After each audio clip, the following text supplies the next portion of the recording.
喺我大學畢業嘅時候，我就入咗一間大公司，揾咗一份好穩定嘅工作。但係2年幾之後，我就離開咗呢間公司，入咗保險理財呢個行業，我就入咗 AIA。喺 AIA 不經不覺都做咗3年幾。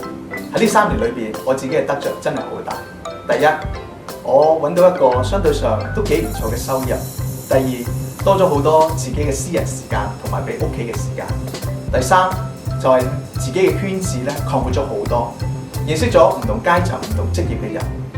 喺呢3年裏邊咧，我都透過自己嘅努力，建立咗屬於自己嘅團隊——萬鴻保險理財團隊。